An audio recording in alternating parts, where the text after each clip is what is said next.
What's up, geeks? Welcome to the inaugural episode of Manga Man Days. This idea has never been attempted before in the history of forever. Happy Pride Month, all of my fellow gay homos. I am today going to be talking to you about a manga. It's a manga called Until I Loved Myself. I bought this book on a whim at a Barnes & Noble because I saw it in the little itty-bitty shitty Pride section where some of the books were like turned backwards. I think like some really angry guy like flipped all the books around, which drew my attention to them more because I felt compelled to fix them. And while flipping through a few of these, I had a few choices. At this one, they had like X-gender or cross-gender, I don't know what it's called. They had, I think there was a copy of My Lesbian Experience with Loneliness, which I flipped through and considered buying because I really like how it has a kind of messy, imperfect portrayal of a queer person that's not, like harshly sanitized or overly critical of her. It's just like a very honest depiction, but I am not a lesbian, so I felt this one appealed to me more. This one, Until I Loved Myself, by Poppy Pessiana. Poppy Pessiana, this manga is autobiographical, first of all, and Poppy themselves is non-binary, and I am non-binary. Ha-ha! That's right, you fools. I was non-binary all along. I, as a non-binary transgender demigirl, fuck it, whatever. Doesn't fucking matter. God damn it. Happy Pride, everybody. Look, it's Pride content. Look, it's gay. It's gay. Does this make you want to click on it? Does this make you want to give me money? Huh? I think I deserve money for this. I think everyone should start paying me to be gay on camera. I'm not fucking joking anymore. I am going to be functionally unemployed in a week, you hear me? I'm losing my fucking job. And just, flipping through this book, I found the artwork more appealing. I really like the way that Poppy depicts themselves in this as being very androgynous. They kind of draw themselves looking a little dorky most of the time, a little goofy. They have a tendency to explain their life story in a very dissociated way. Like, it's very plain. There's not a lot of emotion being pushed through the text. Instead, almost all of the emotion is conveyed through the visuals alone, which, it's a very traumatic story. Just trigger warning for those of you who have experienced sexual harassment in the workplace, or any sexual harassment at all.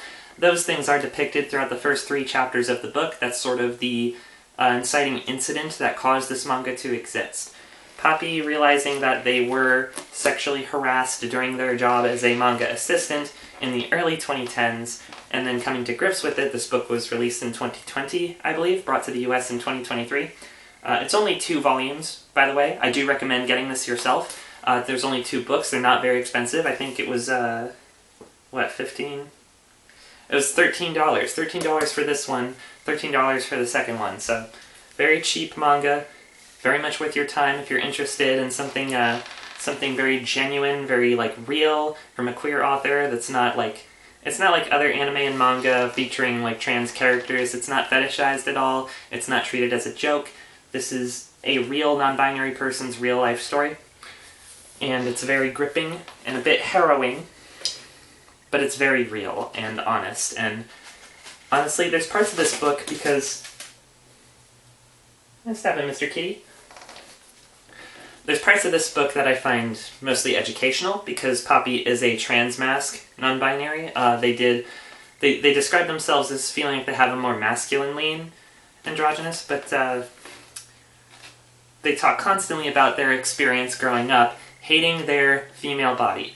There's a lot of that in this book, a lot of talking about the experience of growing up perceived as a woman and hating themselves for it, learning how to forgive themselves for being born female, as it's phrased in the book.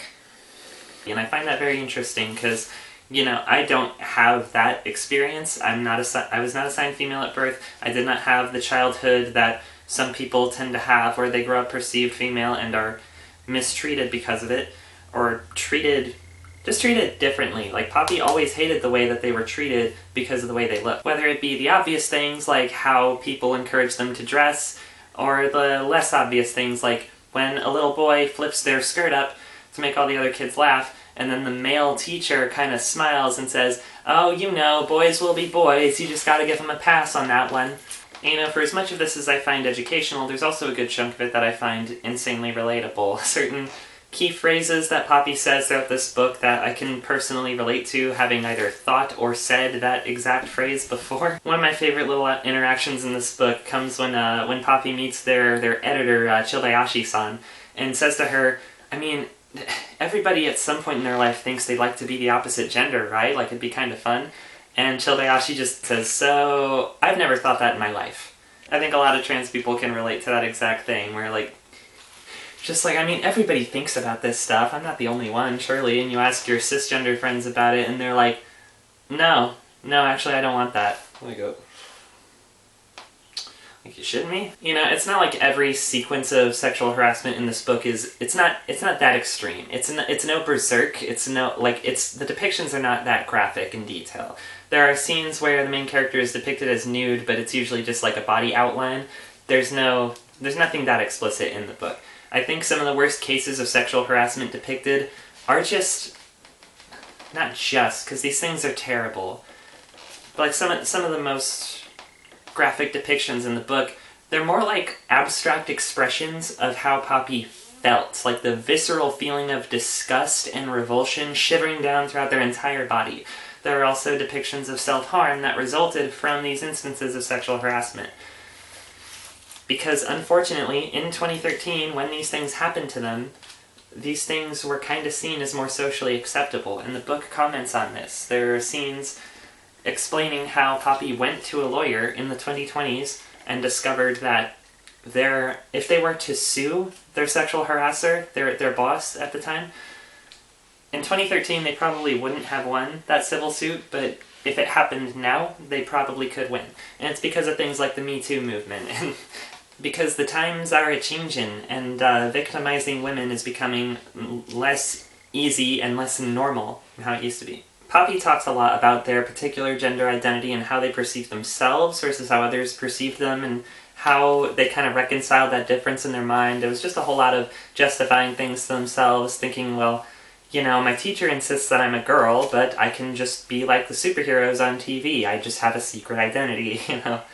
They always just intrinsically knew they weren't a girl, and they weren't really that, like, forceful about it. They weren't that outspoken about it. They just kind of, you know, made these little justifications in their mind and projected outward that, like, they mostly dressed in masculine clothes or androgynous outfits. They were a goth when they were younger. And so it leads to very uncomfortable scenes when, such as when Poppy first begins their manga assistant job working under the man who sexually harassed them. The sexual harasser is referred to as X-san because his name cannot be legally revealed. There's a scene very early on where Poppy explains to X-san why they prefer to be, you know, seen as more androgynous. They don't really feel like a woman and they'd rather not be addressed as one.